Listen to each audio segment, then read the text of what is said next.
वे कभी कभी माला भी फेंकते रहते, फेंकते फूल भी, क्योंकि हर भक्ति की इच्छा होती है कि मेरे हाथ में ठाकुर जी के चरणों में चढ़ा हुआ पुष्प हाथ में लग जाए, मैं उनको नेत्रों से लगा लूं, हृदय से लगा लूं और पूजा घर में रख लूं, क्योंकि भगवान के चरणों में चढ़ी हुई तुलसी, भगवान के चरणों में चढ़ी हुई माला, पुष्प, वो एक प्रसादी बन जाती है।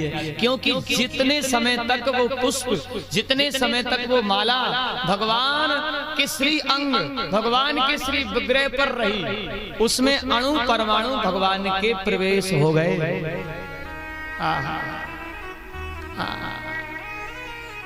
इसको साइंस भी कहता है, शास्त्र तो कह ही रहे कि जितने समय तक भगवान पर चढ़ा हुआ पुष्प तुलसी रही, उसमें अणु परमाणु प्रवेश हो गए भगवान के। और यही वही पुष्प, वही तुलसी हमको प्रसाद में मिल जाए तो कहना ही क्या है, ये भाग्य की निशानी है। तो कभी भी प्रयास करना कि तुलसी पुष्प भगवान को अर्पण किया हुआ पैरों में नहीं आना चाहिए, बहुत बड़ा दोष लगता है।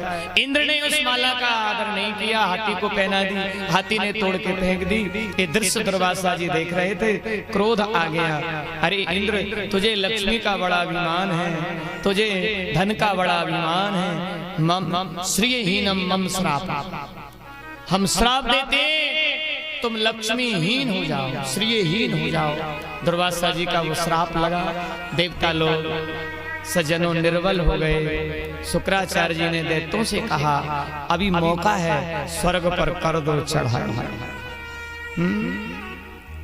दैत्यों ने स्वर्ग पर चढ़ाई की, देवासुर संग्राम छिड़ गया। परिणाम यह हुआ, दैत्यों ने स्वर्ग पर विजय श्री प्राप्त कर ली।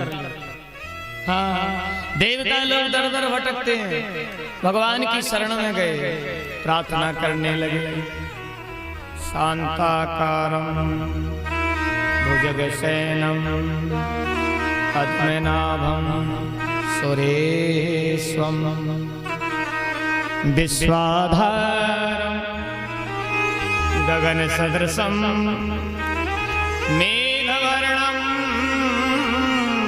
शुभांगं लक्ष्मीकान्तं कमलनयनं योगवृद्ध्यानगम्यं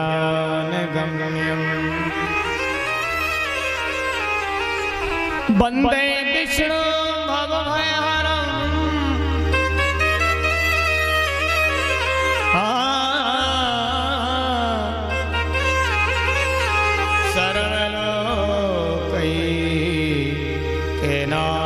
सर्वलोकैकनाथं।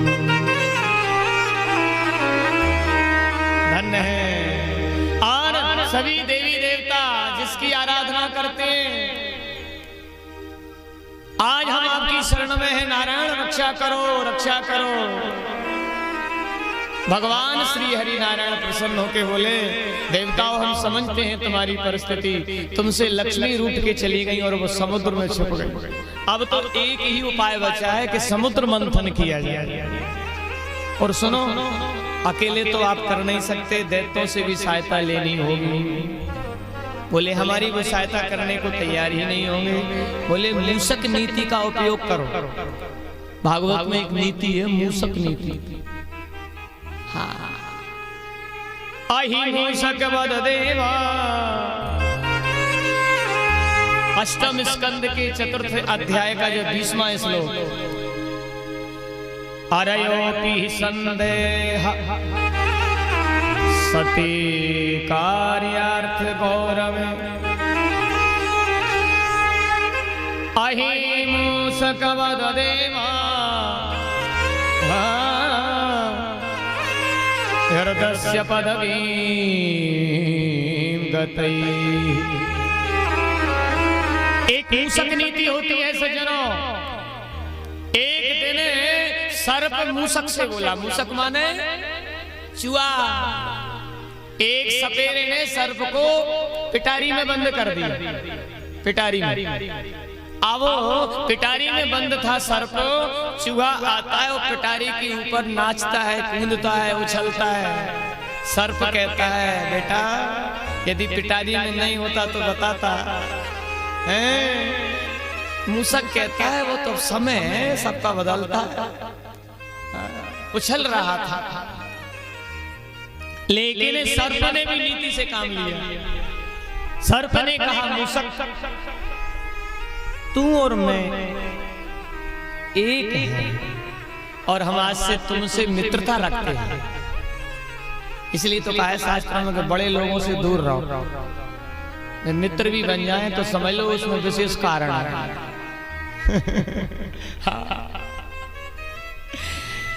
सर्प कहता है मैं वचन देता हूं मैं आज से मित्र बनूंगा।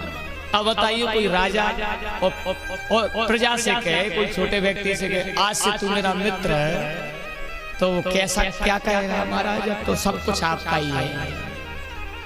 मित्रता ठीक है। चूहा बोला मित्रता आप कर लेंगे, कभी नहीं सताएंगे। बोले कभी नहीं। जब मित्र हो गए फिर क्या ना, क्यों मित्र? अब हम क्या करें तुम्हारी सहायता, मित्र बन रहे। बोले आप अपने दांतों से पिटारी काटो, हम बाहर आ जाएंगे, हम दोनों एक जगह रहेंगे, एक जगह सोएंगे, एक जगह खाएंगे।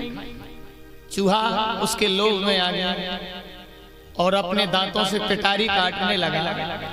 काटते काटते थोड़ी अंदर चोंच उसकी गई, मुख गया।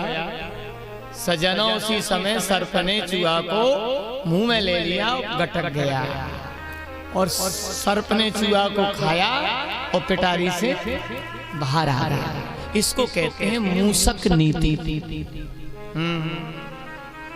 देवताओं से भगवान बोले दैत्यों को इसी तरह मित्र बनाओ, कह देना समुद्र से अमृत निकलेगा, मिलके पिएंगे, तुम भी अमर हम भी अमर। फिर प्रतिदिन झगड़ा करेंगे, लड़ेंगे, लड़ाई करेंगे, कभी ना तुम मरोगे ना हम मरेंगे। दैत्यों के पास देवता पहुंचे, बोले सुनो पिताजी तो हमारे एक ही हैं, माताएं अलग अलग हैं, तो क्या है? दैत्य बोले हाँ हाँ वो तो हम समझ रहे हैं, बात क्या है? बोले दरअसल बात यह है कि समुद्र में अमृत है, यदि उसका मंथन किया जाए अमृत निकलेगा, आप भी पी लेना, बचा कुछ हमको दे दो। अमृत का नाम सुना दैत्यों के मुंह में पानी आ गया। हाँ हाँ वो तो है, जहां लाभ और लोभ दिखता है वहां पुरानी शत्रुता व्यक्ति भूल जाता है, मिल जाता है। पहले लोग मिलते थे हृदय से मिलते थे, अब हृदय से थोड़ी ना मिलते, अब तो हाथ मिलते हैं और मिला हुआ हाथ कब खिंच जाए कौन जाने। हाँ दैत्य देवता मिल गए। अच्छा आसुरी प्रवृत्ति और सुर प्रवृत्ति ज्यादा टिक नहीं सकते, विचार अलग अलग है। भाई दोस्ती मित्रता तो कब होती है? एक विचार मिल गए दैत्य देवता, क्या हुआ? मद्राचल पर्वत को रई बनाया गया, बाष्पी नाम को रस्सी बनाया गया, क्योंकि उसको भी लोभ दे दिया। हाँ समुद्र मंथन हो रहा था तो मद्राचल पर्वत नीचे की ओर जाने लगा। देवताओं ने प्रार्थना की, कृत्वा बपु कच्छवमदभूतं महित प्रविश्य तोयं गिरिमुज्जिहार। भगवान नारायण से प्रार्थना की गई है, नारायण हमारी रक्षा करो। योजना तो सारी बनाई लेकिन अब भद्राचल पर्वत संभल नहीं रहा। यदि देखा जाए मेरे सज्जनों, इस समुद्र मंथन क्या है? हमारे अंदर दो प्रवृत्ति होती है, एक आसुरी एक सुर प्रवृत्ति।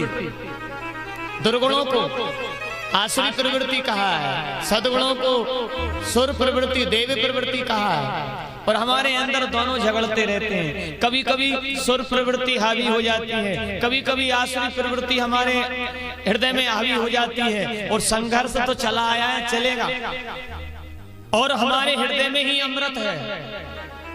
वेद भगवान कहते हैं मृत्युरमा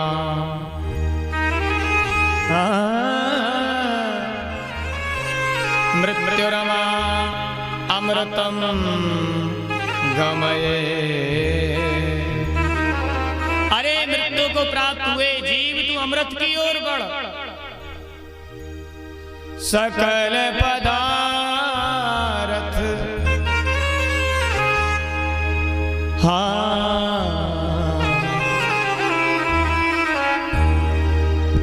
सकल पदार्थ सकल पदार्थ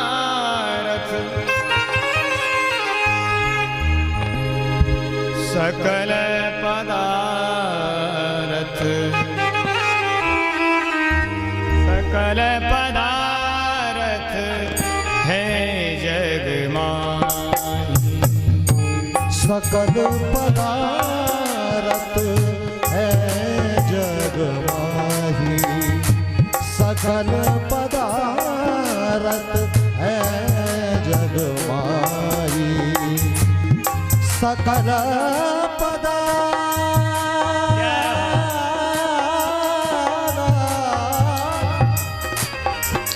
सकल पदार्थ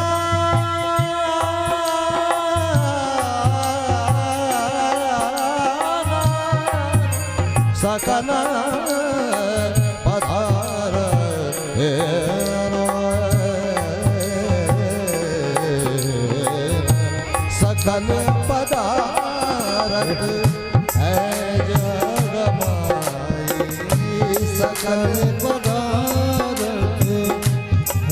जग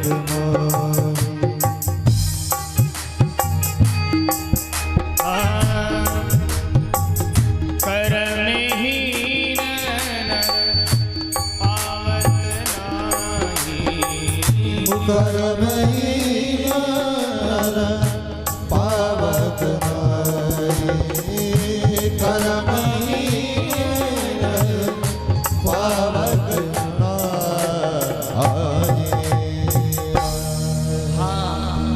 साधन धाम मोक्षी करी द्वारा। मोक्षी करी द्वारा पाई न जेई पर लोके सवार। पाई न जेई पर लोक सवार। पाई न जेई पर लोक सवार।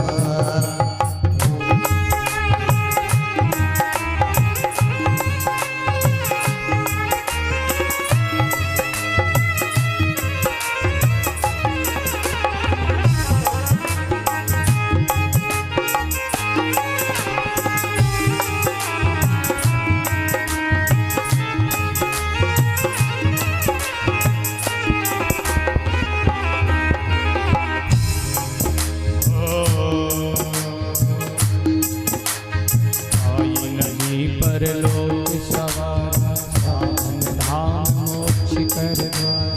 साधन मोक्ष धाम कर द्वार। साधन मोक्ष धाम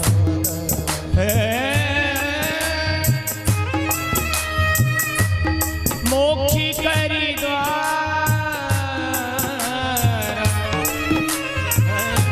मोक्षी कर द्वार। मोक्ष कर द्वारा।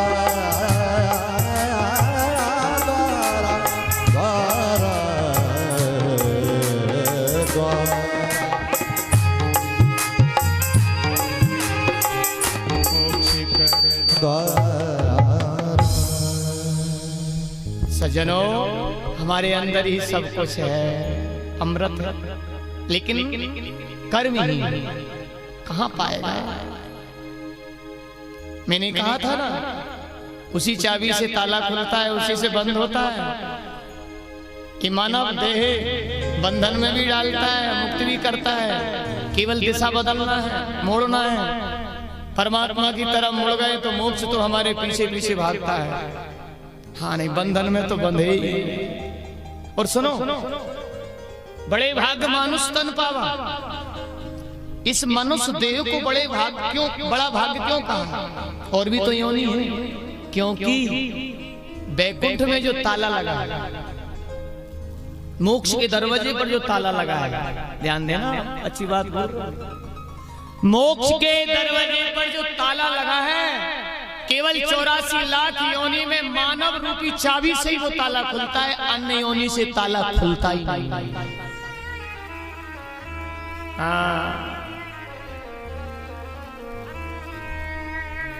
केवल एक मनुष्य रूपी चाबी फिटिंग होती है उस ताले में, जो मोक्ष के ताले को खोल दे। और जिस दिन ताला खुल गया, हम मोक्ष में, वैकुंठ में प्रवेश हो गए, क्योंकि ताला लगा है ना। हाँ, बड़े भाग्य,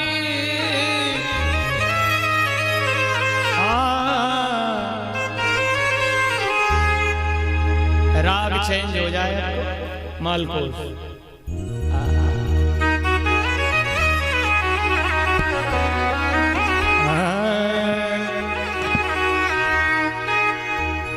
बड़े भाग,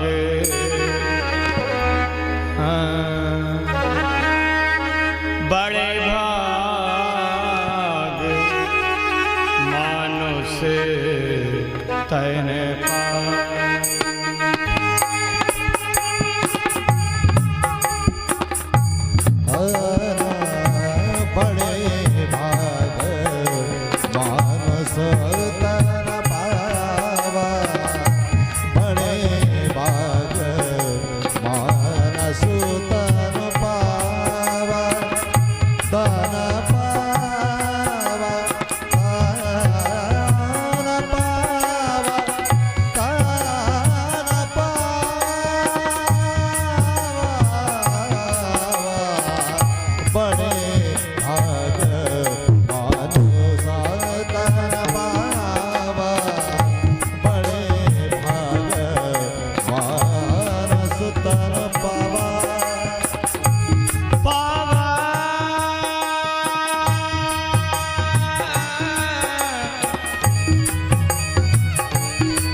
हमारे महाराज श्री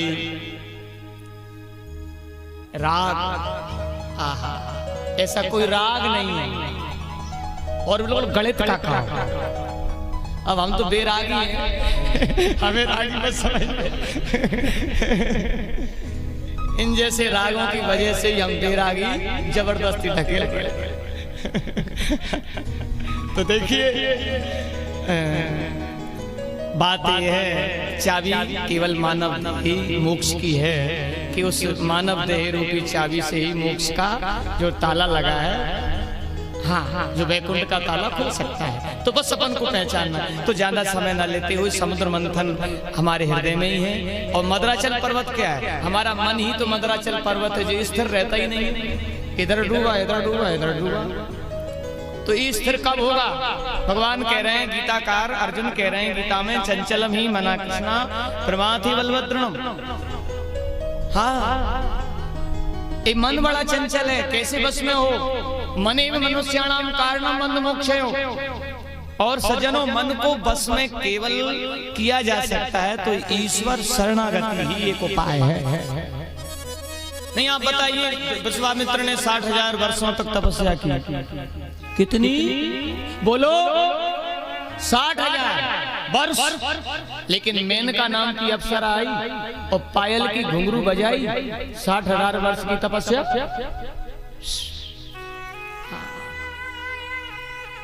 कौन कह सकता है कि मैं तप के बल से मन जीत सकता हूं?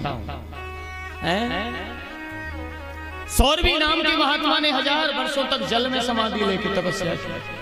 मैं स्त्री को देखूंगा नहीं, क्योंकि स्त्री को नहीं देखूंगा काम आएगा नहीं।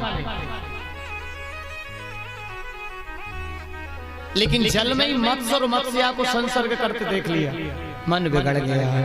कहां बचोगे तुम? मत्स्य और मत्स्या को जल में ही संसर्ग करते देखा, मन बिगड़ गया और मानधाता की 50 पुत्रियों से विवाह किया। के पुत्र सुरंजनी से देखिए,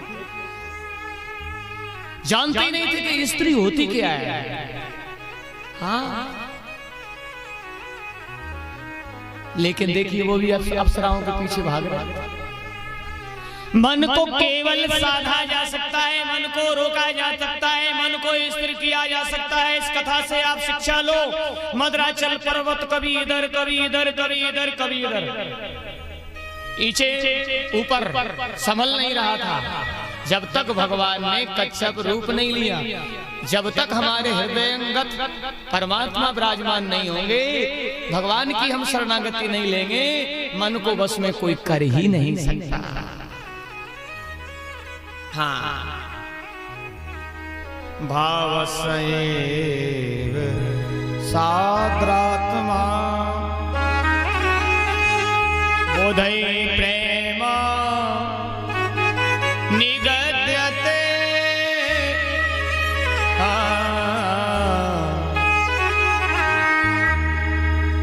केवल एक ही सहारा है। तो सज्जनों, भगवान ने कच्छप रूप लिया और कछुआ भगवान ने मद्राचल पर्वत धारण कर लिया। सबसे पहले समुद्र से हलाहल विष निकला। क्या निकला? विष।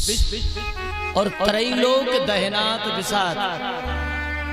भागवत के अष्टम स्कंद के 7वें अध्याय में 12वां श्लोक का ये भाव है कि त्रैलोक दहनात विषाद।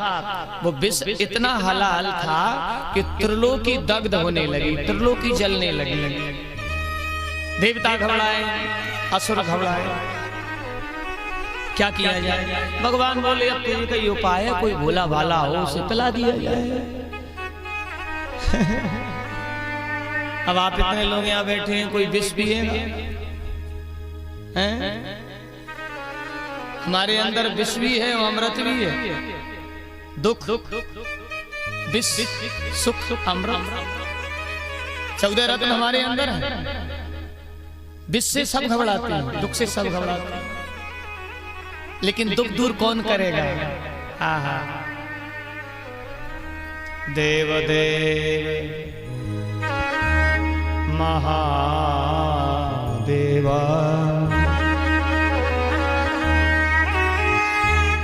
देव देव महादेवा देवा देवा। केवल एक ही देव है जो हमारे दुख को हर सकता है, हमारे विष को ले सकता है और आपको अमृत दे सकता है। आहा, महादेव। भागवत का श्लोक है जी, देव देव महादेवा भूतात्मने भूत भावना त्राहि मां शरणापन्नस्य त्रैलोक दहनात् विषाद। कैलाश के निवासी नमो बार बार हूँ, हे नमो बार बार हूँ। आए शरण तिहारी प्रभु तार तार तुम। कैलाश के निवासी नमो बार बार हूँ, नमो बार बार हूँ। आए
भगवान की जय। सभी देवता कैलाश पहुँचे।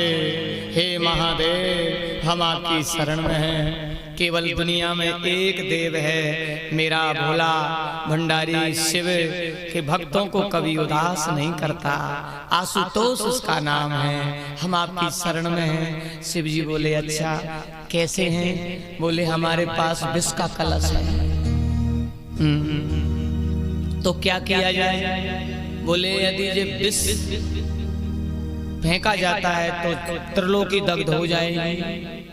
और भगवान नारायण ने हमारा सहयोग बहुत किया है, हम आपकी शरण में आए, आप कुछ करो।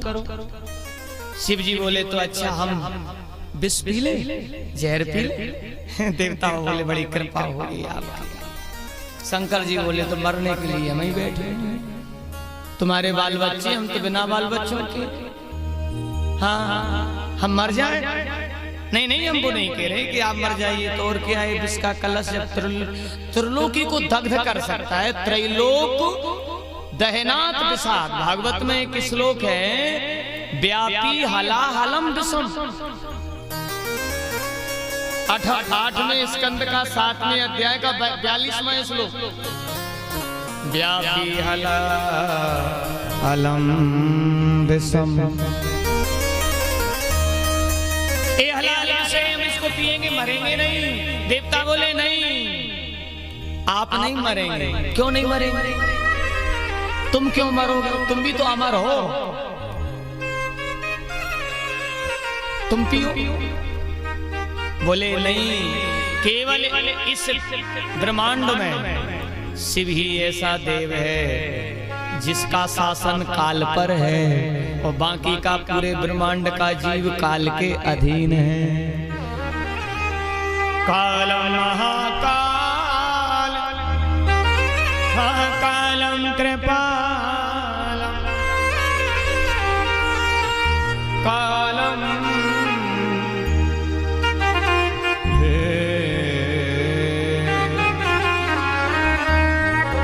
हर जीव काल के अधीन है, आपके अधीन काल है। आप विष पी करके भी अमर होंगे और हम विष पी करके मारे जाएंगे। अच्छा, समय को न लेते हुए मैं आप इतना ही कहूँ, मुझे आगे बहुत कथा करना है। शंकर जी ने विष का कलश लिया, सोचने लगे अंदर हृदयस्थ, अंदर हृदयस्थ कौन है? मेरा राम। हृदयस्थ कौन है? राम। और बाहर कौन है? संसार। हृदयस्थ मेरे राम को कष्ट भी ना हो और संसार को भी कष्ट ना हो, संसार भी ना जले। तो शिवजी ने विचार किया क्या किया जाए। तो उनको रामायण की एक चौपाई याद आ गई शंकर जी। हाँ, क्योंकि लिखी तो उन नहीं थी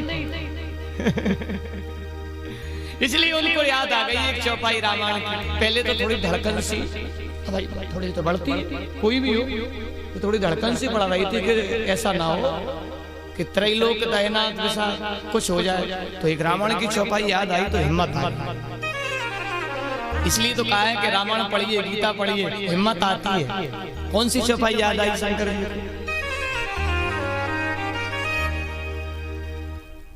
नाम प्रभा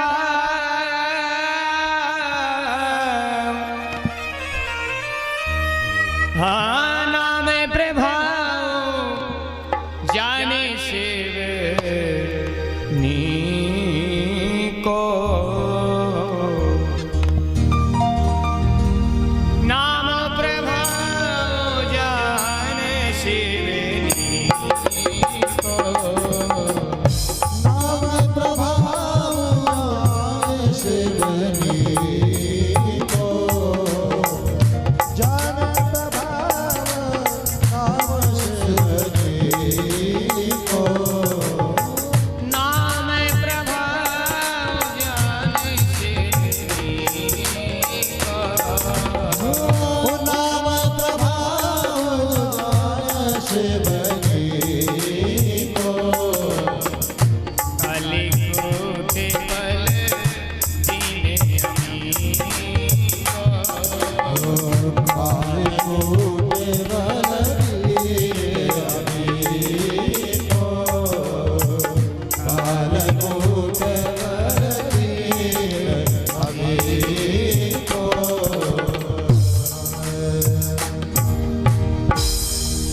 जाने भगत जी बोल रहे थे सुबह रामायण पढ़ते वक्त यही चौपाई आ रही थी, हम सुन रहे थे 5:30 बजे, 5:45 बजे राम जी के मंदिर से आवाज आ रही थी। कौन सी? काल, सब बोलो, नाम प्रभाव जाने सेवनी को। नाम प्रभाव जाने सेवनी को।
कथा तो कथा है, कथा और मठा।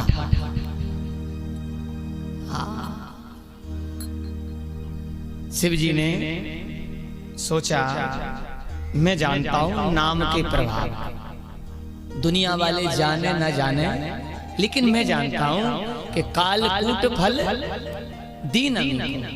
एक चौपाई और बोली शिव जी ने, गरल सुधारी पुकर निताय